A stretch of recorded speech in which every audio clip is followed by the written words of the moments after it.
Morning glory, America. Bonjour, hi, Canada. I'm not there. I'm actually in the air flying to Europe because I've got a report on the French presidential campaign. That's my story, and I'm sticking with it. Actually, we're doing a listener cruise. Generalissimo is with me, and we're off to cruise from Paris down to Omaha Beach, and I am looking so forward to it. We will be broadcasting from the boat. We'll be broadcasting from French soil. Of course, I'll bring you the latest on the French election.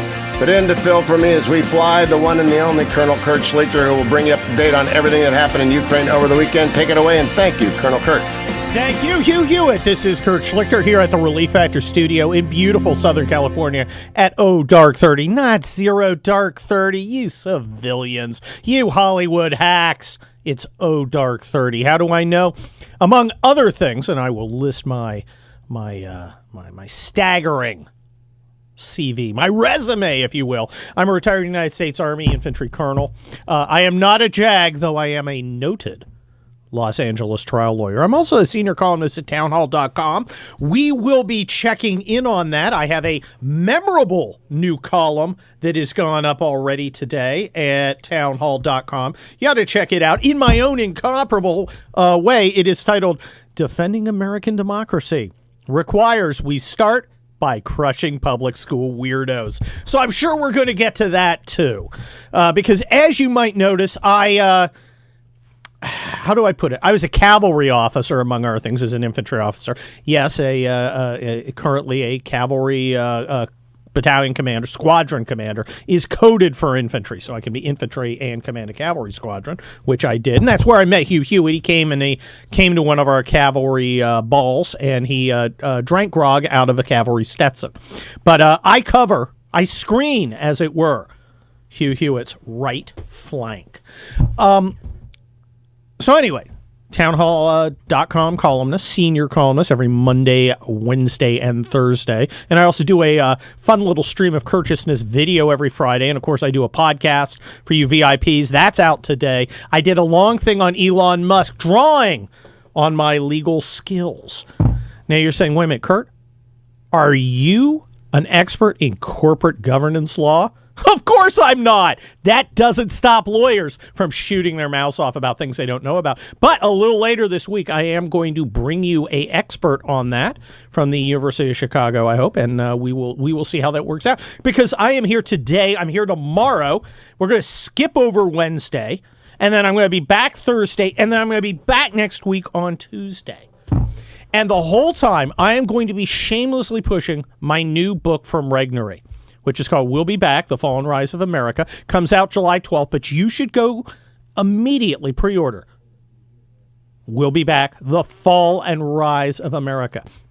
I just got the proofs back. What they do is they print the book up after you go through regular edits, and then the author gets to look at it again and make all sorts of changes. And there were lots of changes because lots of stuff has been going on.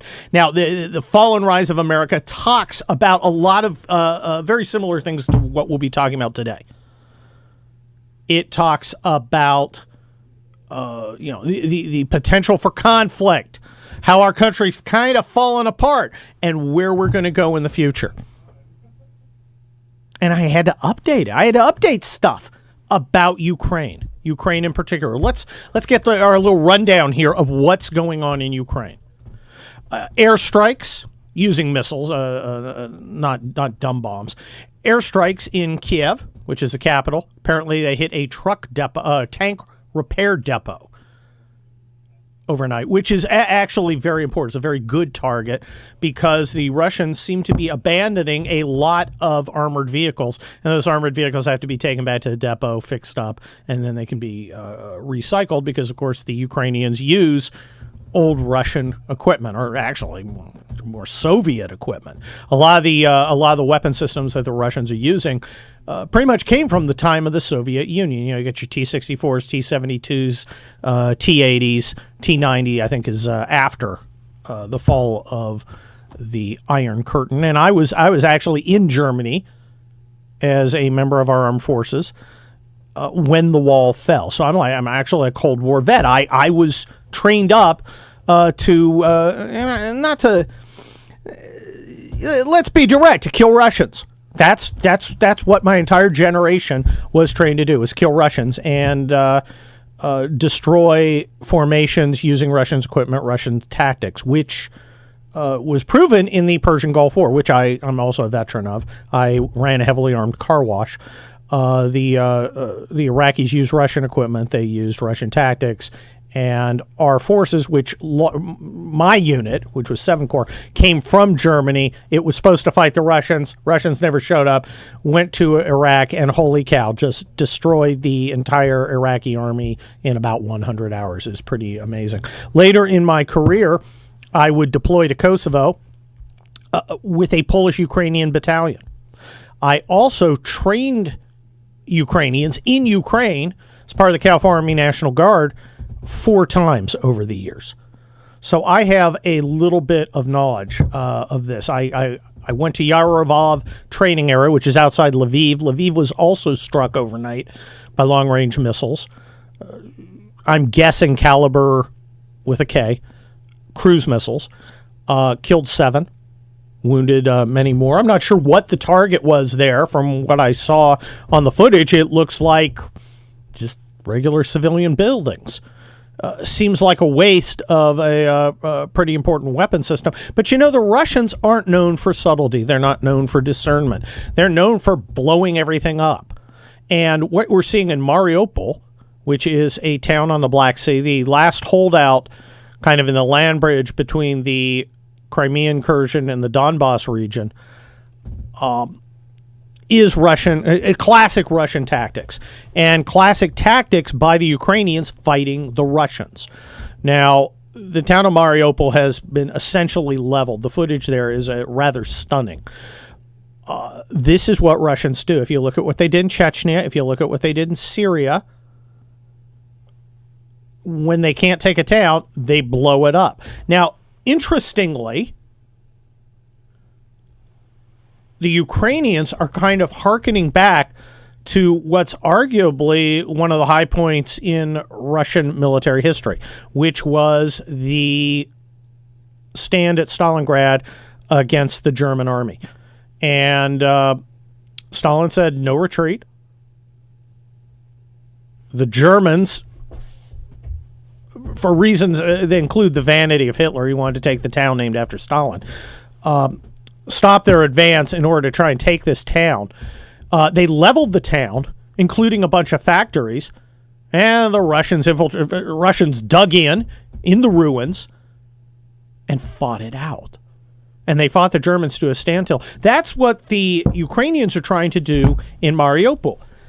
In Mariupol, their last redoubt, their last stand, is in something called and I'm going to try and pronounce it right, Azovstal Metal Works. It's a metal factory, very big, lots of furnaces and buildings and lots of tunnels. And it's very hard to dig these guys out. So they're still fighting there. Russians haven't taken it. Will it fall? It may fall, or these guys may keep fighting. And as long as they're fighting, they're holding up the Russians. As long as they're holding up the Russians are going to have to devote combat power to that, as opposed to pushing around the forces that are in the salient that faces the Donbass. You look at a map, and a lot of the moves are pretty obvious for what you'd like to do if you could. But the problem for the Russians, and there's a number of problems, is that they're incapable of the kind of high op-tempo, highly mobile, conventional warfare that Americans at least used to be really, really good at. Okay, we haven't had to do that for a while. We've been chasing guys in technicals around the Hindu Kush for so long that I'm hoping we haven't lost our skills in moving armored forces quickly across the battlefield to seize the initiative, get inside the other guy's decision cycle, and be victorious. Now, Russians have a lot of problems.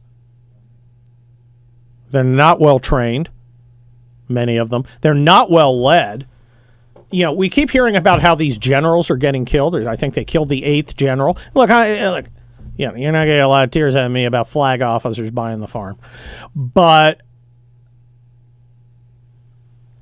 one might think, well, at least they're leading from the front. Well, A general doesn't need to be leading from a front. General needs to be coordinating the symphony that is a combined arms force. Okay? He doesn't need to be out there with a bayonet going, follow me!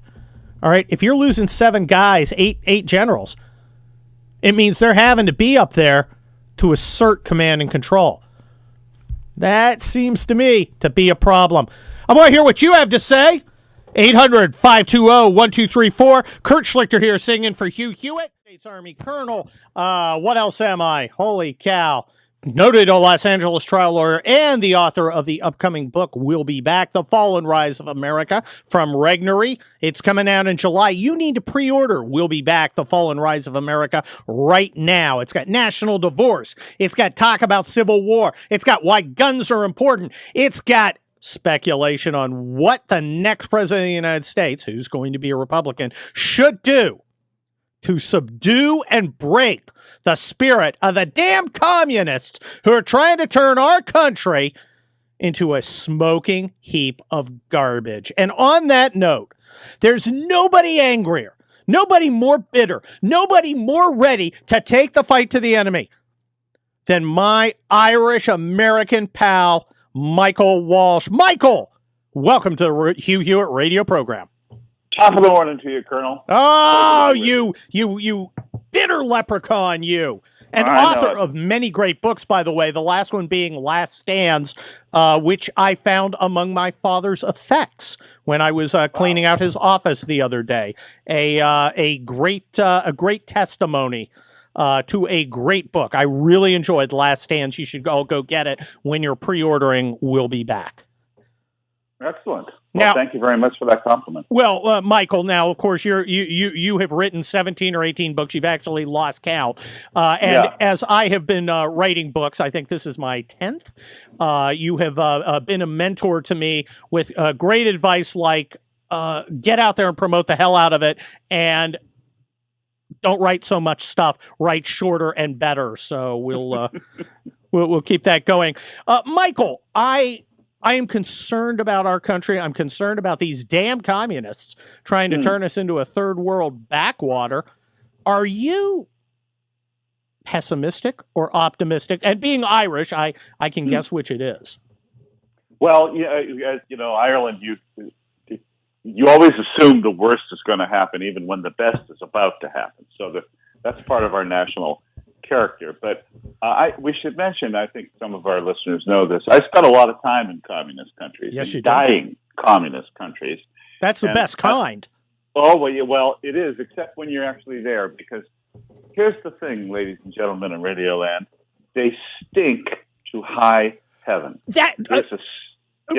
Michael, as you know, I was in the Cold War, and I later served years behind the Iron Curtain, whether in former Yugoslavia and in Ukraine. And you are absolutely right. There is this kind of industrial cleanser, grimy miasma in the atmosphere. It's kind of horrible. No, it is horrible. And I said to people, after I got back, I was in the East Bloc countries between 85 and the collapse of the Soviet Union in 91, that if you put me down in a communist country blindfolded and wearing earmuffs, the smell alone will tell me where I am. And I know that sounds like a silly thing, but it actually isn't, because it tells you it's this dying, rotting beast that these people have been trapped in, and yet the ones who want to force it upon us never seem to notice the stink. It's almost like the opening line, which I can't repeat on the air, but by a playwright I know I love, I think you do too, David Mamet, the opening line of Act 2 of Glenn Ross about train compartments. You just don't notice it. And I think they just don't notice it. But the rest of the people do. And it's made up of a lot of elements, but despair is one of them. And if you've ever smelled despair, then you've been in East Berlin in the 1980s or in Moscow in 1990. Michael Walsh, do you despair for our country? Yes, I do. I think, as you know, my own escape plan is well underway. I can fortunately go home to Ireland, where my great-grandmother was born, where I have rebuilt her house, and it's a very lovely and pleasant place for an old man to be. I think America has gone almost to the end, which is why this next election is so important. And yes, I know Sean Hannity always says it's the most important election of our lifetimes. But in a way, we've been in a sequence of unimportant elections. We've had a series of presidents who are all on the same side, starting with George H.W. Bush, and then Clinton, and then Bush, and then Obama. They're all more or less center middle, always moving leftists, though, always moving to the left. You see how leftist the Bushes were now in retrospect, and I think we all feel we've been had by them.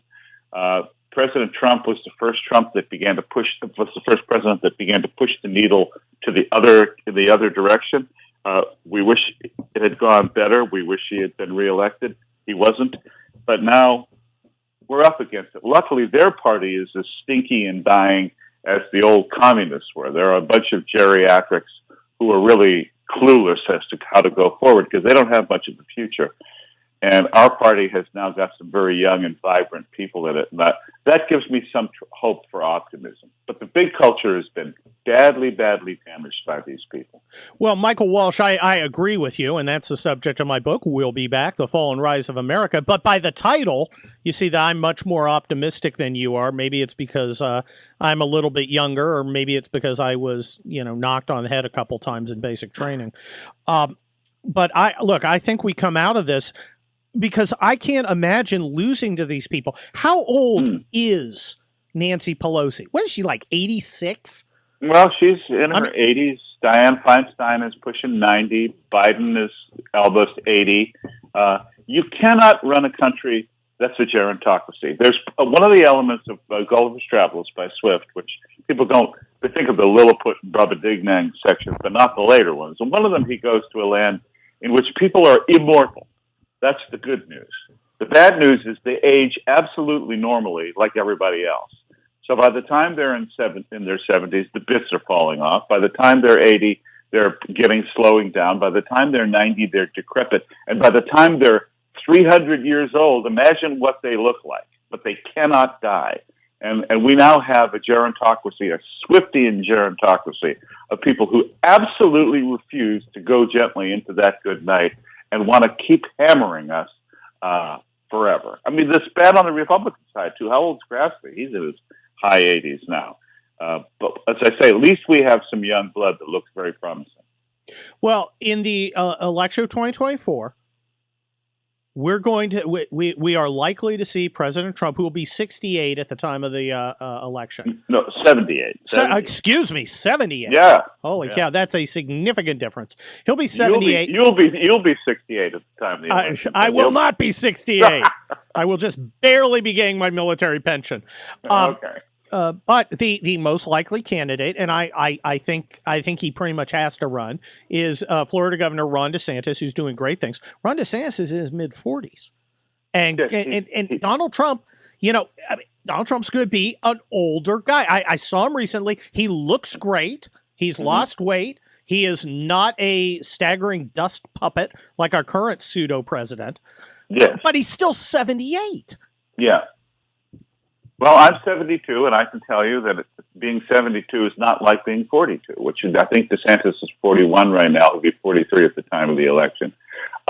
There's this worry, and I think the baby boomers have pushed this on people, that you got to be ready for it. You don't have to be ready for anything. Anyone who's ever done anything in their lives did it relatively young. I became the chief classical music critic and later foreign correspondent of Time magazine when I was 31 years old. So I had already worked my way up through the minor leagues and got to the show at 31. And I felt it was late for me. So, I mean, a lot of people think, oh, well, DeSantis hasn't been experienced in foreign policy. He's a governor. That's not his brief right now. When he gets to be president, it will be. And I think he'll do a very good job of it. Well, if I recall, Marilyn Monroe's or one of her boyfriend, JFK, was about 43, and like DeSantis, a veteran, when he became president. That's correct. He was 43. He was the youngest elected president. Bill Clinton was in his 40s when he was elected president. I think earlier presidents have been in their 40s. The Constitution makes it 35, and to the 18th century man, a man of 35 was a grown man. He had probably been a military veteran. He has certainly been a pioneer in some respects. He was in a brand new country. You were grown up in those days. And the idea that adolescence gets to extend into your 40s now is just another thing the left is trying to push on us to keep us helpless and obligated and unfree. And that's the thing we have to wake America up about. I've tried, obviously. In The Devil's Pleasure Palace, I told readers all about the Frankfurt School and what critical theory is. And now you're seeing it, people. In A Fiery Angel, I gave you some alternatives to the leftist push against the high culture of the West. And Last Stands was about what makes them fight when all is lost. And the new book, which I can announce, is called A Rage to Live, A Time to Die. And it's about pivotal battles, most of which you've never heard, that completely changed the world in the blink of an eye. That's how important these things are. Ooh, I'm looking forward to that. What's that again? Share that title. A Rage to Live, A Time to Die. You know, Last Stands, A Rage to Live, Devil's Pleasure Palace, Fiery Angel, these great books by you, Michael Walsh. You seem to harken back to a time, when men were men and women were women and life had meaning. Well, I think that's a good time, and that's called history. This whole notion that men could be girls, and like with King Sing and Lola, boys can be girls and girls can be boys, etc. That's a new world we don't want to be part of. It doesn't work historically. It's insane, for one thing, and we're dealing with people with severe mental illness at this point. I'm not necessarily saying go back to all the bad things of the old days, but we got here for a reason, and we ought to dance with what brung us. Well, what brung us was Western civilization, and I think we ought to celebrate it, and I think we need to celebrate American history, and I don't think we need to apologize for American history in the sense that, all peoples have good times. All people have bad times. There are people who've done good things. There are people who've done bad things. We've inherited it, but it's not our place to apologize. We didn't do it. It's what we do now that matters. Right. We go, look, you're only responsible for your own actions. You're not responsible for the past, and you try to set up a future in which good things will happen. That's our duty as human beings. Well, blood cannot be corrupted, Michael Walsh. It cannot. That's a savage and uncivilized way of being, and we're just not going to accept it. I'm Kurt Schlichter, here sitting in for the great Hugh Hewitt. That was Michael Walsh. Go get his book, Last Stands, Fiery Angel, Devil's Pleasure Palace. Great stuff. Get mine. We'll be back, The Fall and Rise of America, and I'll be back here with Salena Zito in just a moment. 3, 4. Salena, welcome to the Hugh Hewitt radio program. Why am I playing Edelweiss? Probably because of the story I wrote this weekend about a gentleman turning 100 years old in a couple days, and he came from Austria. Frank, tell us a little about Frank Buckman, Salena Zito. Frank Buckman was born April 22nd, 1922, in Austria, a small town of St. Martin. And at the time, Austria it was right after World War I. Austria was incredibly impoverished. The country was going through some incredible post-World War I economic upheaval. And the royal family was gone, and the entire country was just collapsing. And so his father came to the United States and eventually brought his young family. They came here for opportunity. They came to Pittsburgh. They came for opportunity. They came for a better life. And that's exactly what they achieved. Well, Salena, everybody should check out the article From Austria to Pittsburgh in 100 Years, Community Sustains the Centenarian on the Pittsburgh Post-Gazette, or they should get your newsletter, which I get, and that's how I found it this morning. I thought it was a wonderful article about a real American. Now, you and I are Pennsylvania homies. Yeah. We are both descended from Pennsylvania stock. I'll tell you a little interesting story. You know, my father, who was born in Chambersburg, Pennsylvania, passed away about 2 weeks ago, suddenly, from pneumonia. Well, somebody online decided he would do some research into my family, some genealogical research, which kind of gives you faith back in social media. He sent me an article from a Chambersburg area paper from 1902 about my great-great-great-grandfather, Jacob Schlichter, who was a veteran of the Civil War. As an elderly man, he also died of pneumonia, brought on suddenly out of the blue. Just kind of fascinating.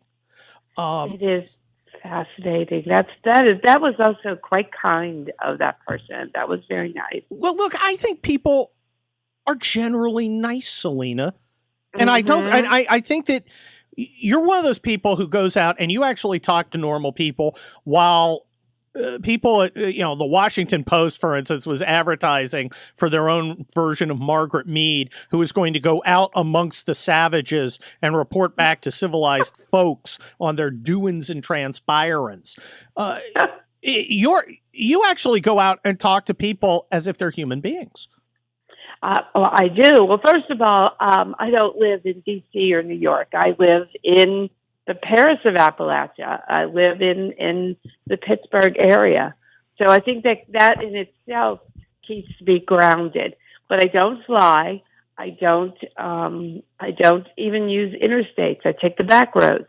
That keeps me connected and understanding what's happening in the country in the most granular way. And I think what the lesson to be learned from Frank Buckman, and everyone can check it out at SalenaZito.com. But I think that the thing that is most important, I asked him what he attributed his longevity to, and he said, community. That's the most important thing. A sense of being part of something bigger than ourselves, of being together.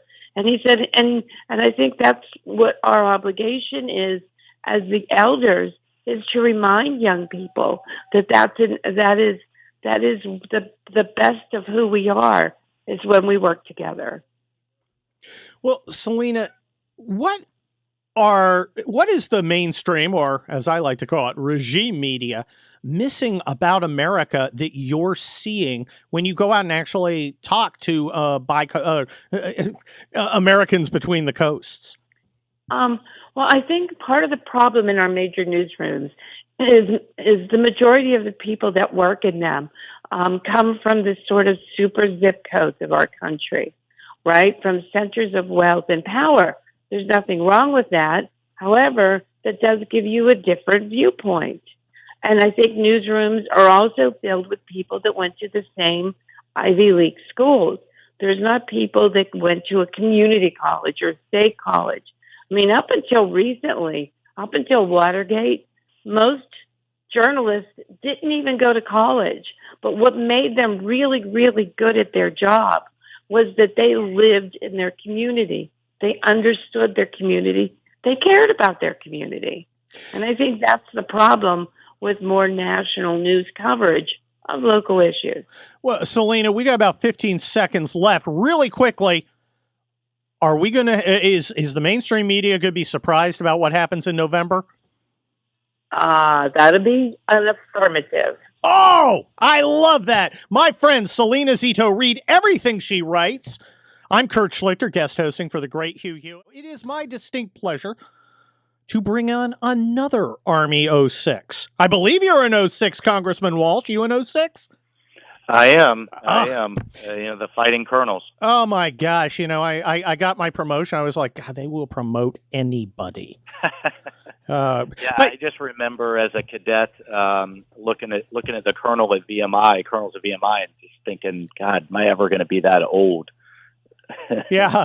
Well, welcome to my world. I'm retired 7 years. Holy cow. I am super crusty.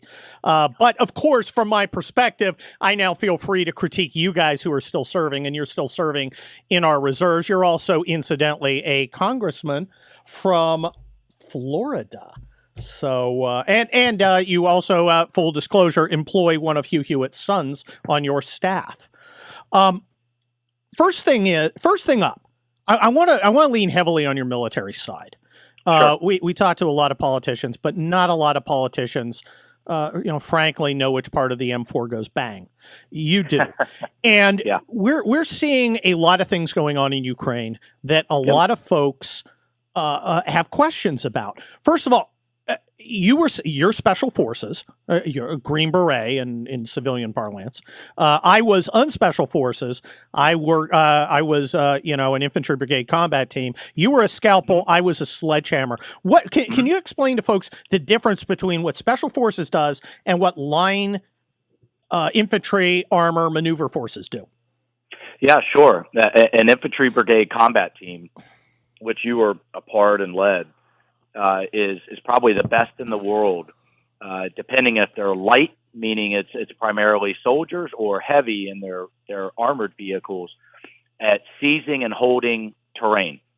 And that means if you have to seize it, you're going to go on the offense. You're going to take it from the bad guys. You're going to outmaneuver them. You're going to flank them. You're going to pound them in submission, and then you're going to hold that terrain in keeping with our strategic objectives.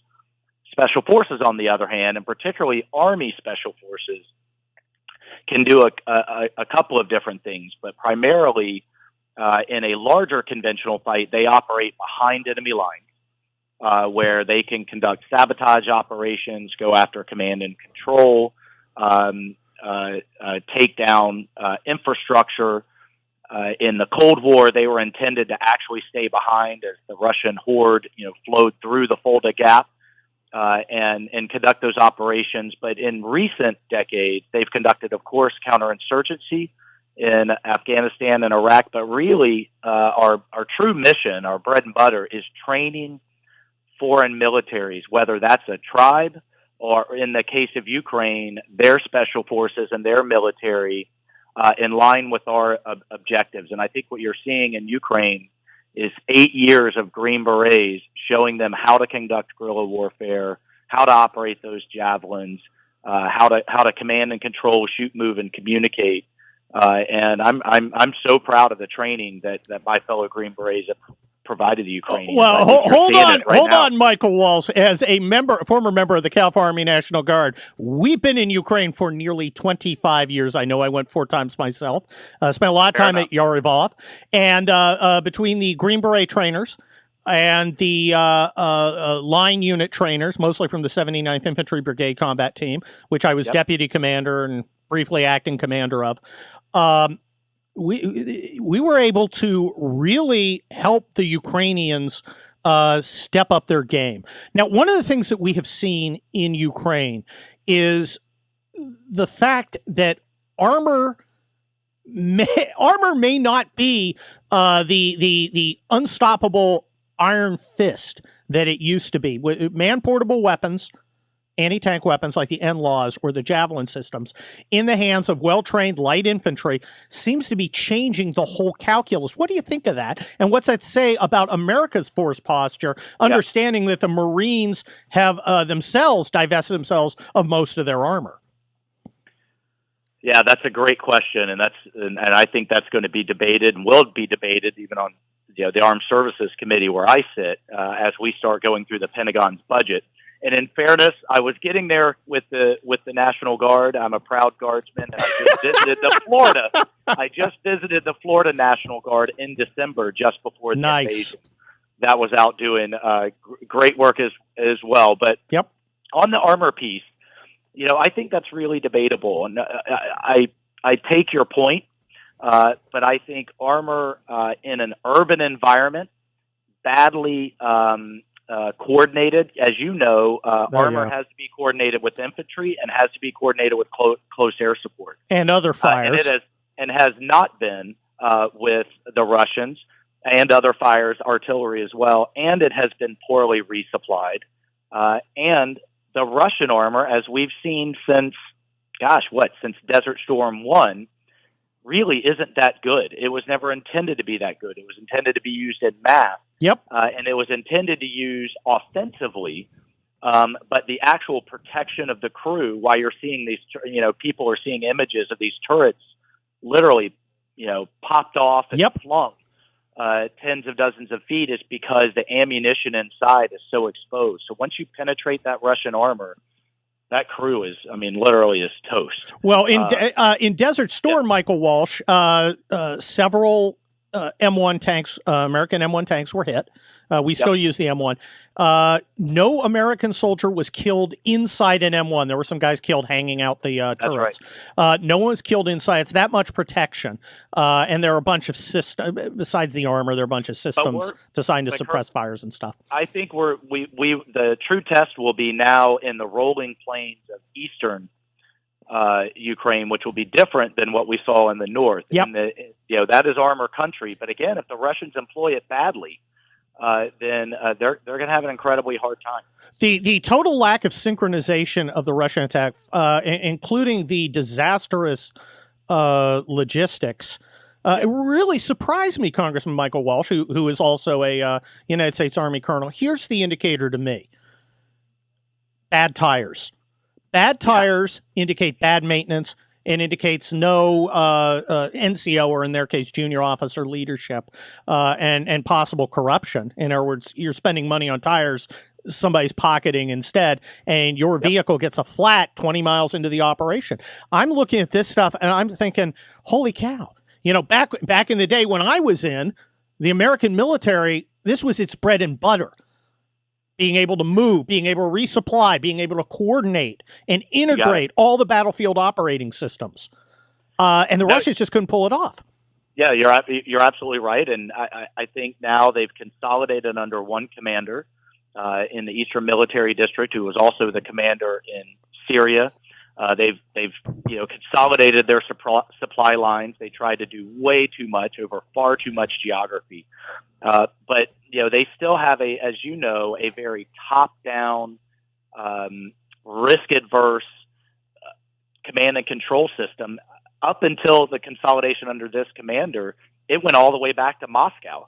And you had various ministries and various commanders, stovepipe, and in a conscript army, in an army that's run like the Russians, where if you mess up, it's literally your head, everybody bucks the decision to the next higher level. And so when something doesn't go according to plan, which clearly it hasn't, everybody's kind of frozen in place, just marching along with that plan and scared to make a change. And I think you're seeing that play out logistically and operationally with the Russian military. And finally, I just want to say, look, General Milley and others are patting themselves on the back. They did in our hearing recently on how the intel got it right. They didn't get it right. What the hell are they talking about? The intel does a great job of counting planes, tanks, and ships and seeing those move around the space. But in terms of capability, which is what you're getting to, morale, training, operations, maintenance, logistics, we got it way wrong. Both on the Ukrainian side and the Russian side. Well, Congressman Michael Walsh, also a United States Army colonel. I'm a retired one. I have a bunch of questions I'd love to ask you, none of which are appropriate for an open source environment. But I think you know which ones I'd be talking about. Well, let's talk about what everybody sees, which is a map. And what I see is a giant salient pushed up against the Donbass, and I see Russian forces in the north and the south. It looks obvious to me, especially since it's tank country, that they're going to try and cut off those forwardly deployed Ukrainian forces. What the hell are the Ukrainians going to be able to do about that? Yeah, it puts Zelensky in a very tough position. And I think this was always the plan. With Putin, what went incredibly sideways was that the surrounding of Kyiv and causing a collapse of the Zelensky government. Yep. But the Ukrainian clearly forces, the objective. They are not evenly spread across the country. About 75% of their army has been stacked in the east, and the Russians always wanted to cut them off, going to Kharkiv in the north, and then heading south and cutting them off. Some of the Ukrainian forces went from east to west to defend Kyiv, and the question for Zelensky is, does he leave them there? Do the Russians try to fix them in place, or does he send them back east to head off this flanking maneuver? And that I can't get into open source, but that's the decision before him. And then separately, look, let's not overlook the sinking of the Moskva. I was going to get to that. We got about 15 seconds, so talk about the significance of that, because I think it's very significant. It is significant in that we're now seeing the entire Black Sea fleet, the Russian fleet, backing off of the coast And Interesting. another key objective was Odessa. They should have had those missiles months ago. We should have provided them. Fortunately, they were able to utilize their own. Excellent. Congressman Michael Walsh, a United States Army colonel, thank you for joining me on the Hugh Hewitt radio program. I'm Kurt Schlichter. I'm this at townhall.com, noted Los Angeles trial lawyer, retired United States Army colonel, author of the forthcoming nonfiction book, We'll Be Back, The Fall and Rise of America. That's We'll Be Back, The Fall and Rise of America, which you should go pre-order right now. Get out of the way because you know you're going to want it. You know you're going to need it. You know you've got to have it. We'll Be Back, The Fall and Rise of America from Regnery. Go pre-order it now. It is my distinct pleasure to bring you one of several candidates for the Missouri Senate seat that's open and going to be determined in November. And he is not the one who was caught tying up his girlfriend in a basement. Eric Schmitt, the Attorney General of Missouri. Welcome to the Hugh Hewitt radio program. Good to be with you, Kurt. Hey, I've got to ask you, Attorney General Schmitt, how did you manage to get yourself such a boatload of money in the last after the last FCC revelations? I mean, it looks like your campaign is just going gangbusters. Well, I think our message, Kurt, is really resonating. You and I had a chance to visit at CPAC and talk about what we were feeling on the ground. And I think that right now in Missouri, people want a fighter. They want somebody who's been unafraid to take a blowtorch to this Biden agenda, whether it's on, the border security issues we've been in the lead on. We were the first state to file on the OSHA vaccine mandate one. Also unafraid to take on some of the petty tyrants in your own state, right? The folks who are forcing masking, CRT. We've opened up a parent or a student portal where they can submit this crazy stuff like the oppression matrix, and we can expose what's happening in our schools. And so I think that's what's really resonating. We've got supporters in every county. We've been very successful fundraising because I really believe that this is a fight to save America, that this election cycle really is going to determine if we remain the freest country in the history of the world or we become something else. And that's why I'm running, and I think that's why we've gotten so much support. Well, Attorney General Mike Schmitt, the Hugh Hewitt radio program typically does not take a position in conservative primaries. And you've got a couple of opponents who are, fairly regular conservatives, and you've got another one named Eric Greitens. And Eric Greitens was a disaster when about a year ago he came on with Hugh Hewitt. Now, Hugh is not a litigator. I am. I take depositions, I go to court and try cases. But Hugh just disassembled this guy brutally, and he totally fell apart. Yet Eric Greitens still maintains a position in this race. And I'm wondering, are the people of Missouri capable of nominating the one guy who can lose this race in the general? I think once this race starts becoming more and more dynamic, because right now a lot of the polling is name ID, of course, in which I'm very thankful that we're in the lead. But I think having those resources, obviously, as I mentioned, will be important to tell the story about how, hey, we are fighting for Missourians against government overreach at the federal level and the local level. But once the race becomes more dynamic, I think once more people are aware, are reminded of really who he is. And quite frankly, it's a 50-50 Senate. There are no mulligans here. We cannot lose a race in November that we should win like Missouri because the Democrats are playing for keeps. They want to pack the court. They want to add states to the union. They want to federalize our elections, fundamentally change this country forever. And so we can't, I've been on record with the latest allegations and revelations and sworn affidavit from his ex-wife. Eric Greitens should get out of this race. But he's in, but I'm confident the people of Missouri will send a real conservative fighter. And I think that based on the support we've gotten, people understand that that's me. Well, Attorney General Eric Schmitt, the fact with a guy like Greitens, and I don't want to spend a lot of time talking about him, but I think it's important. Let's assume everything, he's got an excuse for everything, and let's assume those excuses are true. who cares? This is about winning the election. This is about what you just said, which is preserving the United States of America in a form that is not alien and repellent to us. And I don't understand why he, who was a fellow commissioned officer in the United States, is putting his own personal desire and his own personal needs up against this important objective. Because whether it's fair or not, and we don't even need to go down that road, he is damaged goods, and he is the only candidate who does not who provides a chance for the Democrats to take this seat. I just don't get it. Is that resonating with the is that disconnect resonating with the Missouri electorate? Well, I think his numbers, based on the most recent polling, would indicate that his numbers are dropping pretty dramatically, and our numbers were on the rise as we lead the race. And so that's going to continue to be my focus, delivering that message. But I mean, the sworn affidavit from the ex-wife, not even talking about the stuff you mentioned from a few years ago, is they're disgusting allegations about abuse. As a Missouri Attorney General, as the top prosecutor in the state, I know a predator when I see one. I put predators behind bars. He needs to just get out of this race. But we're going to keep running the race and telling our story. And it's a record of not just talking about things, Kurt, because a lot of people can do that. Yep. It's about action and results. And I'm never going to quit on the state. And that's what people want right now, is a fighter who's going to go fight and win.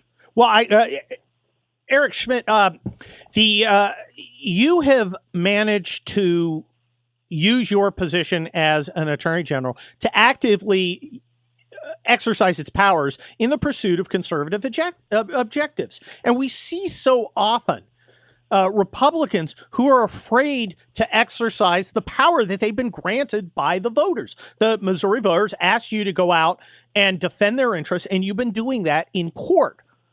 Why do you think so many Republicans don't follow your example and do what we sent them to do using the powers we entrusted them with? Well, I think it's true with a lot of office holders. It's sometimes, I guess, they like going to the ribbon cuttings and giving the speeches, and those things are sometimes more comfortable. But when our country's on the line, which it is right now, there's no question about it. I mentioned what the Democrats want to do. They're 2 votes away from doing all of that, by the way. The most probably tenuous time in our nation's history, in modern history, as far as changing the republic fundamentally forever, right? And they also want to teach our kids to despise America. I mean, they are playing for keeps. And so, we've been on the front lines fighting these important fights. I mean, we talked about that OSHA vaccine mandate, what that meant for the massive expanse of an agency that was meant to make sure forklifts beep when they back up, somehow compelling, a medical procedure on 100 million Americans. I mean, this stuff is crazy. I mean, you talk about what's happened at the border now, Kurt. I mean, Missouri was the first state to file with Texas on the Remain in Mexico issue that President Trump had that was very successful. We took that all the way to Supreme Court. We won. We were the first state to file with Texas to finish the border wall, right? There's money that's been appropriated by Congress, and Joe Biden literally is paying contractors to not construct the wall where the materials are sitting on the ground. And then just 2 weeks ago, Missouri, Arizona, and Louisiana filed a lawsuit against, President or Joe Biden's reversal of Title 42, which will unleash a tsunami of illegal immigration. It accounts for about 50% of the expulsions right now at the border. You're talking about 500,000 a month. You're talking about, if you extrapolate that over Joe Biden's time in office, he will have led in, that we know of, 30 million illegal immigrants. That is the state of Texas. That is 5 Missouris. They're not messing around. We have to win these lawsuits, and that's why we're pushing so hard, because the stakes are so high. Well, Attorney General Eric Schmitt, here's what I think is interesting about our talk. You are talking about subjects that a lot of Republicans are not comfortable with. Every Republican is comfortable about talking about Joe Biden's inflation. And every Republican is comfortable talking about the economy. And those are important to you, and I know they're important to the folks in the Show Me State. But you're bringing up some social issues, some cultural issues, the culture warrior issues that we're told we're not supposed to talk about, yet you're talking about them. And I can only assume that's because you, with your finger on the pulse of what actual voters are concerned with, is seeing that out there. In 30 seconds, tell me, why is it so important to talk about these issues? Because this country was founded on the principle that individuals have rights, and they come from God, and they don't come from some government or some king or some queen. And government's only job is to protect those God-given rights. That's my job. My job is to make sure that great experiment, that beautiful experiment of self-government where we believe in these rights, survives. And that's why I'm running for the United States Senate. And all issues are on the table. Thank you, Eric Schmitt of Missouri, running for U.S. Senate. Give him a look. I'm Kurt Schlichter. We will be right back. Noted Los Angeles trial lawyer, as is my next guest. At least that's the context I met him in before he became what is arguably the best national security advisor in American history. Robert O'Brien. Robert, welcome to the Hugh Hewitt radio program. Great to be with you, Kurt, and thank you for that kind introduction. Oh, I'm looking at what's happening in Ukraine, and I look how you handled, as the last national security advisor for President Trump, a variety of challenges. And, you guys got a Middle East peace deal. You got the Serbs and the and Kosovo to something like peace. You guys got NATO to at least start contributing. I mean, you had successes around the globe. I don't think this Ukraine thing would have happened if Putin had been facing a Donald Trump administration with a Robert O'Brien as a national security advisor. Am I wrong? Well, I don't think so. I think what you can do is just look at the record of accomplishments that President Trump achieved. I mean, it was pretty simple. It goes back to Ronald Reagan, and you're a student of Roman history, and it goes back to the Roman times. Peace through strength works. And I used to tell this to my staff at the NSC very often, that weakness in international affairs and even the perception of weakness. I don't think America is weak. I think America is fundamentally a strong country and remains so, notwithstanding some of our divisions and some of the poor policy choices that are being made. We're fundamentally a strong country, but if we're perceived by our adversaries as being weak, that's provocative, and they'll engage in adventures and take actions that are detrimental not just to us, but our partners and allies. We've seen that with Afghanistan. We've seen it with Ukraine, and hopefully we will not see it with Taiwan. But it's a dangerous time, because I believe our adversaries perceive us to be weak, even though we remain a fundamentally strong country. Well, Robert O'Brien, I think that's an absolutely correct analysis. We saw just this weekend the North Koreans tested off a new type of missile in response to American South Korean exercises. And right now, in negotiations with the Iranians, it appears that the Biden administration wants to give away the whole store. Well, the Obama administration had very few accomplishments, but one of the accomplishments that the administration believed was quite significant was the JCPOA, the nuclear deal with Iran. That was a terrible deal at the time. The assumption and the thesis that they had is that if they eliminated sanctions on Iran and gave Iran $150 billion in sanctions relief, paid them a lot of cash, in settling claims that went back to the time that the Shah fell, and got a few hostages home, that the Iranians would become, quote, responsible stakeholders in the Middle East, that peace would break out, and that this money would go to the Iranian middle class, and the Iranians would become more peaceful and responsible partners. In fact, what happened is that $150 billion was spent corruptly by the regime, and what wasn't stolen was given to terrorists, Houthis in Yemen, Kataib Hezbollah in Iraq, Hezbollah in Lebanon, the Assad regime, and Hamas in Gaza. And so the thesis turned out to be utterly wrong and false, and was demonstrably so. And that's why we ended, in the Trump administration, ended the JCPOA and went to a policy of maximum pressure on Iran. But again, there's this desire to restore an accomplishment for President Obama. Whatever the outcome is, they want this JCPOA. They want it badly, and they're going to give Iran whatever it takes to get it. It's an unfortunate situation. Well, Robert O'Brien, former national security advisor to President Reagan, we've still got almost 3 years of this guy in the White House, and who knows what mischief he can make during that time. Tell me about, we're going to have a new president in 2024, and I think it's going to be a Republican, considering the track record of failure that Joe Biden has laid for us. What is the Republican agenda, no matter who the president is, for foreign policy once we take back the reins of government? Well, Gert, the first thing we have to do is rebuild the military, and that's something we were doing under President Trump. We've got to give our war fighters, and you were one of them, and deployed, I know, overseas, and did so under admirable circumstances. And the last war we decisively won in Gulf One. We've got to give our war fighters the platforms and the weapons they require to defend themselves and defend us and keep us safe. I mean, we've got a defense budget now, which technically is an increase in the defense budget, but of 3 or 4%, but with a 10% inflation rate, it's actually a decrease of 6 to 7%. Well, that's Ambassador O'Brien. That a real decrease in the military budget isn't going to work. We've got about 15 seconds left. Are you going to run for governor of Utah? Say yes. Say yes. Say yes. I'm not, but there's some great folks up there who, so I'm sure will. I'm sure the folks in Utah are good Republican state. Well, thank you, Ambassador Robert O'Brien. And thank you, listeners to Hugh Hewitt Radio Program. I'm guest host Kurt Schlichter. I'll be back tomorrow, so I'll see you all then. Bye-bye.